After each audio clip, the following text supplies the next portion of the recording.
Hey guys, welcome to another video. We are here with Lagdameo. Hey, Uno, dos, tres. Can I drink this now? No, yeah, you can actually. Today we are actually going to be doing a faith Q&A, which, if you guys don't know, we are actually both Christians. If you are not a Christian, we just hope that you respect whatever our answers are, because we also, if ever you talk about your faith, we also respect that. Yeah, it's good to have discussions about faith rather than just putting it aside. Keep it closed off. And yeah, so that's what we're gonna do. And it's not all limited just to faith alone. It's also related to life in general, what young people go through. So I'm trying to make it a point to not wear so much makeup for my videos so that you guys, so I don't, whatever. I just want to be more authentic, natural. We asked you guys to ask us questions with the hashtag answers on Twitter. And what's your Twitter? At Lagdameo. And my Twitter is at Kathleen. So you guys can follow us there if you want to do future Q&As with us, because we're probably going to do more of this. It's probably fun. It's probably going to be fun. I don't know if it's going to be fun. It's probably not going to be. I don't know. Anyway, it's on you. Anyway, so yes, we're going to start. We got a lot of questions from Twitter, so let's begin. Okay, so the first question comes from Monica in Fiesto, and she says, "How to be okay when you are not?" Am I gonna go first? Are you asking me? No. I'm kidding. How to be okay?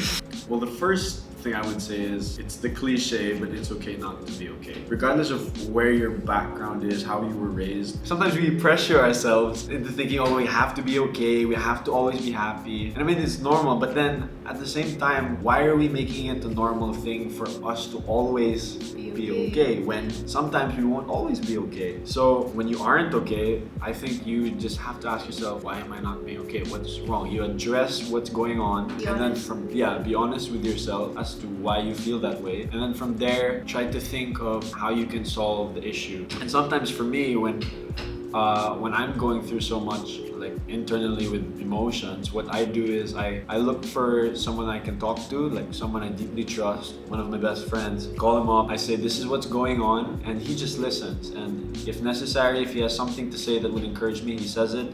And honestly, after having a simple, honest conversation, I feel so much better. So I think if you're going through something, what you can do is call someone you trust and open up. And if you don't have a friend like that, I encourage you look for a friend like that, because you will need to find someone that will listen to you, because I think that's what true friends are, friends who listen. Well, sometimes, to be honest, I'm shy about being not okay, because it's hard to admit that you're going through something that's difficult, right? Because people look up to you. Yeah, it's a lot of pressure to be okay all the time. I also just run to the word. I feel like that's the number one thing, Run to what's true and what cannot be shaken. If there's a possibility that what's making you feel bad, they're lies. Run to the word meaning the Bible, right? Yeah, the Bible. Let's say if someone's watching the Bible, because the Bible contains truths about you and about how much you are worth and about how much the Lord loves you.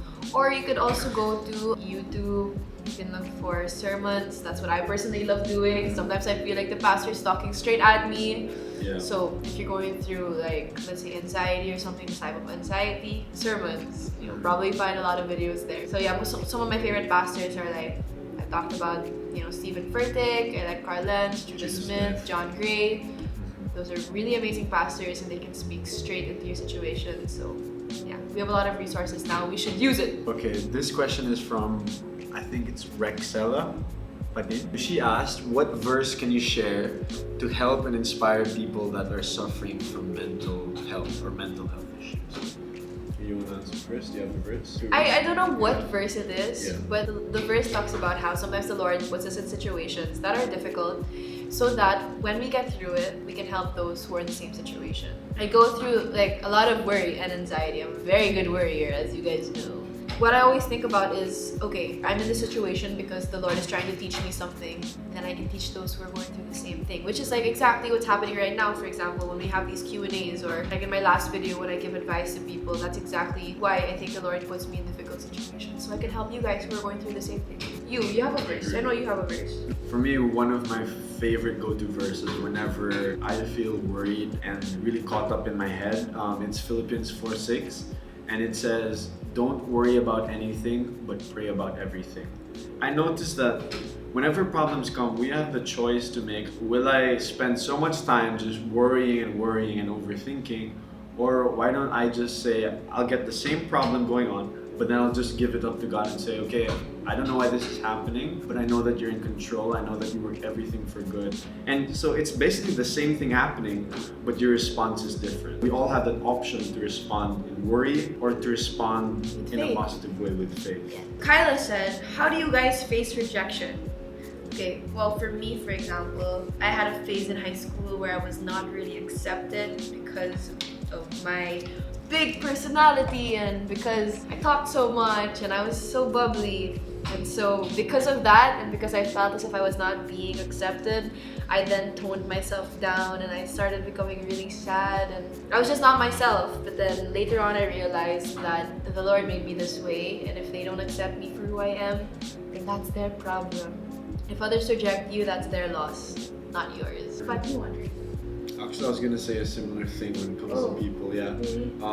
Also, I had this, I guess, like a struggle when it came to rejection because I was bullied a lot and like people looked down at me growing up. One thing I had to constantly remind myself was that my worth and my validation ultimately should not come from people but from God, who is everlasting and permanent. Because like people, they change. Yeah. They can accept you one day and then the other day they're like bye-bye. But their like, love is not unconditional. yeah, but with God, it's constant, and when He says I accept you, like that's for forever. So that's what I have to remind myself. So now when people reject me, I mean, of course you can feel hurt a bit, that's normal, but then you have to realize, okay, you might not accept me, but I know that my worth as a human being comes from God, and He's the one that accepts me. And when it comes to like opportunities or there's something you're really believing for and it doesn't turn out and you feel like, oh, this, like I was rejected of an opportunity, the verse I look to, which is my life verse, is Romans 8:28, and it says,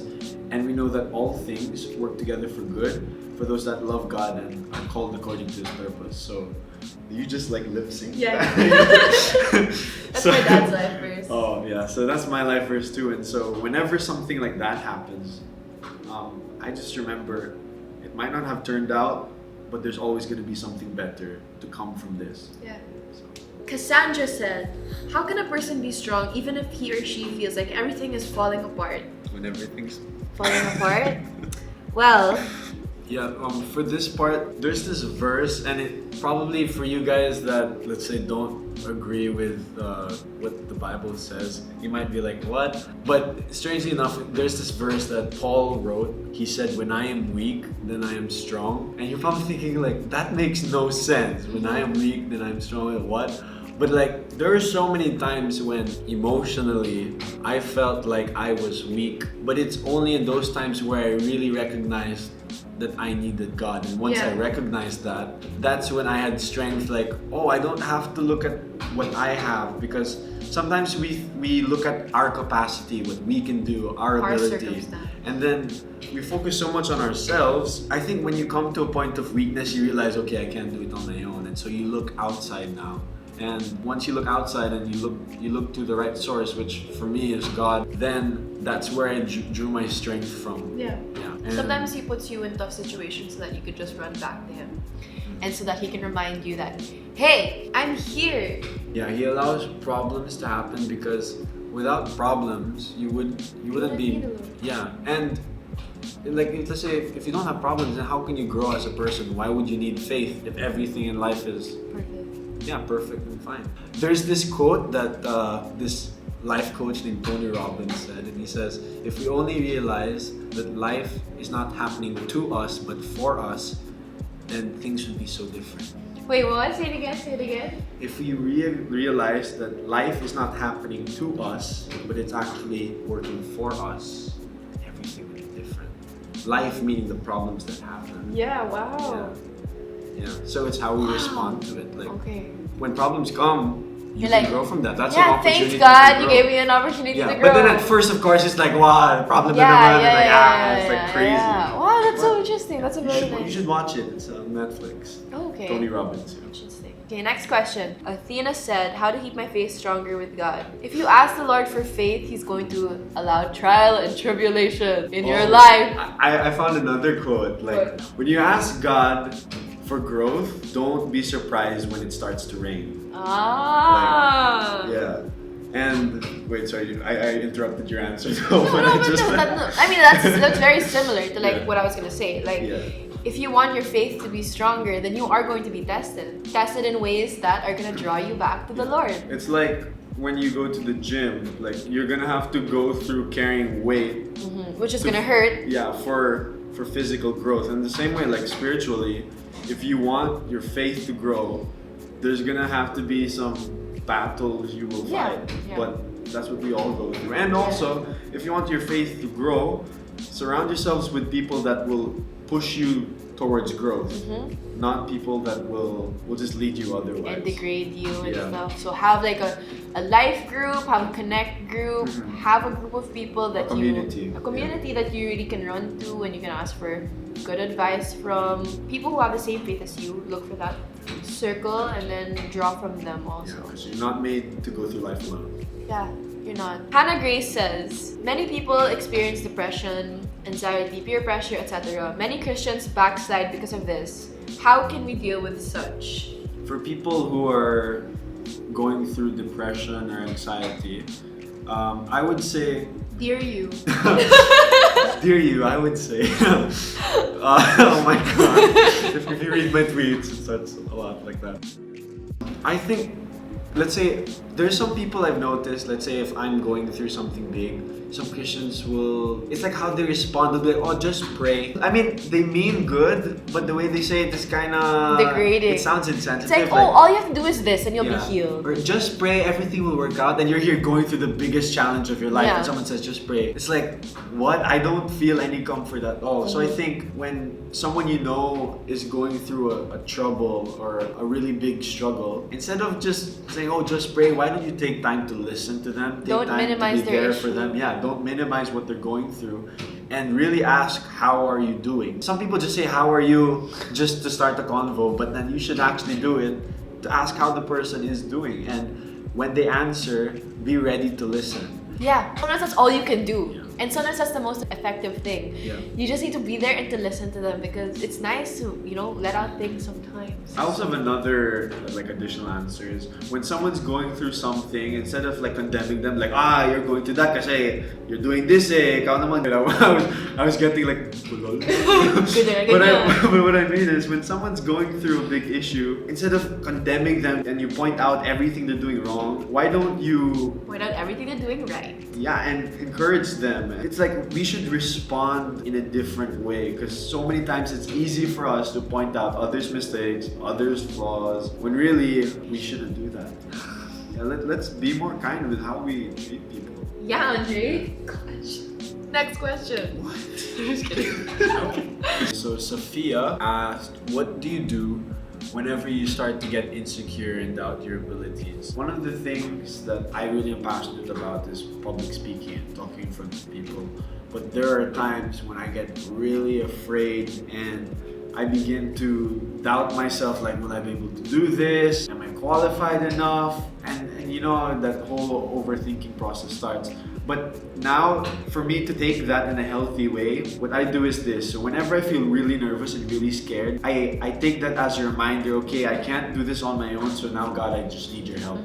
Without you, I won't be able to do this. So instead of just cutting it there and saying, okay, I can't do this, I get what I'm feeling and I say, okay, God, I really need you because I can't do this on my own. And I think we can apply that everything we go through when we feel insecure and not good enough. We can agree okay, I feel fearful, I feel anxious. Now God, I really need your help to pull me through because I can do this on my own. So that's what I do. Kind of agree. When I'm about to go up on stage, I'm usually very nervous. Then I just remind myself of why I am there and who exactly put me there, which is the Lord. Then I am not putting a lot of faith into the person who put me on stage. I just put myself there.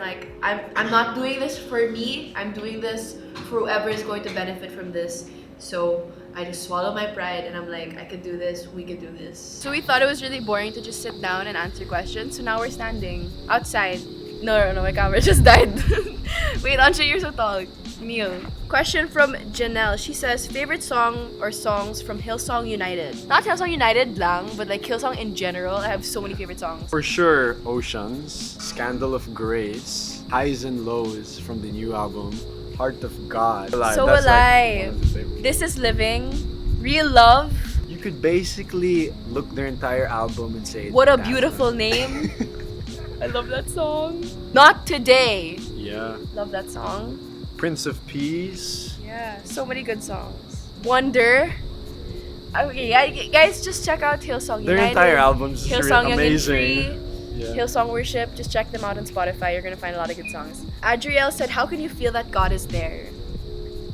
I personally just feel comfort. Like, I feel like someone's listening to me. Because God is always there, guys. Sometimes we just don't listen, or we just don't focus on Him, but He's always there. Especially me, for example, my issue is sometimes there's just a lot of noise that we are just unable to hear Him. So with social media, having a lot of doubts, anxiety, it's kind of hard to listen to a pure and loving voice. So I just recommend to just mute social media or negative people in your life. Just mute them so that you can listen and hear God and know that He's there. What do you think, Andre? Well, for me, because there was a time in my life where I felt like I had no true friends and I felt so alone. I don't think I ever said this, but I was 13 years old and I remember I literally felt like I had no one there. I had people I would see, like I was surrounded by people, but I still felt like really lonely on the inside, and I prayed, God, would you please give me true friends, like people that I can talk to, people who can listen to me. And that following year, I went to a youth conference in church called LifeCon. It was there that I met people that genuinely cared for me, and it was through people that I felt God's love. Wow. Like people who were there to listen, people who were there to encourage me. Like that's how I felt like, oh, God was there, because I literally prayed a prayer and then like months later it was He answered. surrounded you. Yeah, that's how I feel that God is there even until now. When I see those people again and when they encourage me, it's like that's how I see God. Like God did that. God brought me to these people. Yeah. It's okay, Andre. We're here for you. Thank you. If God loves all, why are there innocent children suffering? God gave us free will, and so all of the bad things that happen in this earth is a consequence of the way that other people abuse their free will. And also like to throw back a question, to switch up the question. If God is so hateful and evil, then why is it that there's so many people that are blessed, or people that get to experience amazing moments in life? Yeah. It's really also how you see it, and that's definitely true with the whole, wow, I just feel I'm like bending. I know, you're too much there. That's good. People who abuse the freedom they have cause other people to suffer, and it's not God causing the suffering, it's just people who hurt other people. And then it's just that some people think, oh, because this person's suffering, then it's God's fault. But when in reality, It was a choice of another person. It was a choice of another person experiencing the outcome of the misuse of their freedom. Wow, this is like, Wow. this got way deep. That makes sense. But no, it's just, yeah, really, God gave us free will. And so with free will comes hardship and comes success and fun and happiness and sadness and all of those things. Do you have a Bible journal? Yes. Yeah, we have Bible journals. We'll talk about it in the Bible next journals question. unite. Alex says, how do you do your daily devotion? Any tips? You want me to start? Go ahead. Okay, so the way that I do my daily devotion is I sit down. No, I stand up. No, I dance. No. How I do my daily devotion. Number 1, I sit down and read a chapter from a book in the Bible. Right now, Really? I'm in Mark. You read the Bible? Oh my God, yeah. Right now, I'm in Mark, and then I write down in my Bible journal all of the verses that I felt spoke to me. And then I have an app on my phone which is called the Holy Bible. It's U version. So holy. Yes, and I do reading plans. But anyway, I do a reading plan and I read a devotion, and it comes with like specific verses. And I write all of the stuff down that I think struck me. And then after that, I read everything that I wrote down, and then it's either I write a letter to myself. Dear you. Dear me. Dear me. It's either I write a letter to myself and I allow the Lord to speak to me through that, or I write a prayer. And yeah, that's how I learn. What about you, Andre? What do I do? When I read, I just try to see like, how would it be if Okay. I'm in that situation? Oh, interesting. But You I put put- yourself in the shoes of the people in the Bible? Yep. Wow, interesting. Yeah. Okay. So I would see like, if there's a story about a person suffering, then I'd think, okay, what if I was that person suffering? Or what if I was the person giving the judgment. Like I just put myself there, and it helps it become more relevant for me. Let's say there's a story where someone is judged, then I can relate with that because there was a time when I felt judged. But then in the story, Jesus came and put aside all the people that were judging and cared for this person. So I see myself in the verses, and sometimes also what I do when I am reading, if I don't understand something, what I'll do, I'll ask someone that probably knows way more Bible than me, like someone like a leader, and ask for help and for tips. And then I just write what speaks to me the most. And it doesn't necessarily mean I read for an hour or a long time. Sometimes I just read a verse or like one small portion. But the main thing I try to do is read something that I can understand and take in. And if I don't understand, I ask. Bianc said, what do you think is your purpose in life? Let's say it together. One, two, two, three, three. go. To Love love God God, and love love others. people. Wait, again. What do you think is your purpose in life? To love God and love others. people. Wait, no. We just like adjust to each other. Love God and love people. So yes, guys, that is the end of this video. Thank you so much for watching. Thank you to Andre for joining this video. You guys can subscribe to him. I'm gonna put the link of his YouTube channel down below, and you can click the end screen to subscribe to him as well. What do you want to say? Thank you for listening. I hope that We helped. if we helped, and if you have any more questions, don't be afraid to ask them, whether to us or to people around you. And let's keep the discussion going. Don't just end it here. Yeah. So we just know that we are here for you guys because we also go through the same things. So we probably have something to say about every situation. Not every. A lot of the situations that you guys are going through. Because we are also teenagers, you know? You're probably going through the same things. Anyway, yes. Thank you guys so much for watching. And I'll see you guys in my next video. Bye!